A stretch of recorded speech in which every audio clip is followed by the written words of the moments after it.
হুজুররা খাবার নিয়ে আসতেছে খুব কষ্ট করে এই পানির ভিতরে অনেক কষ্ট মানে সাথে সাথে খাবার নিতেছে। আমরা হুজুরদের খাবার নেওয়ার জন্য বাড়ি নামিয়ে দিছি। হুজুর এখন খাবার দেবো। দেখেন দেখেন অথা পানি রাস্তার উপর অথা পানি এবং আমরা দেখে মানে খিচুড়ি রান্না করে নিয়ে আসছে বন্যার্থ লোকদের জন্য, ক্ষুধার্ত লোকদের জন্য। দেখেন হুজুরদের কিরকম কষ্ট, হুজুরা কি করতেছে মানবতা সেবায় তারা এগিয়ে আসছে। অন্য কোনো কেউ আসে নাই, একমাত্র হুজুররা এই মানবতা সেবার জন্য এগিয়ে আসছে। এদেরকে আসলে ধন্যবাদ দেওয়ার আসলে ভাষা নাই।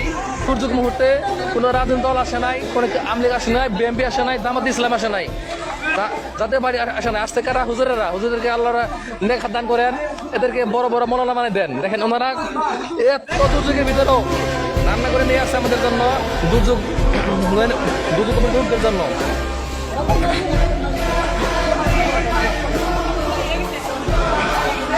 আছে আছে বোতল আছে, বোতল আছে, বড় বোতল দেন, বড় বোতল দেন, বড় বোতল দেন,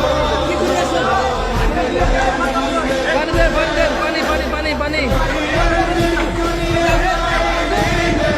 আমাকে তো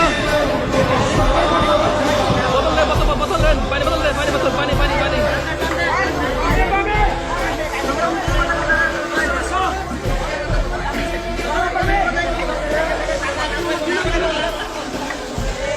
হুজুরেরা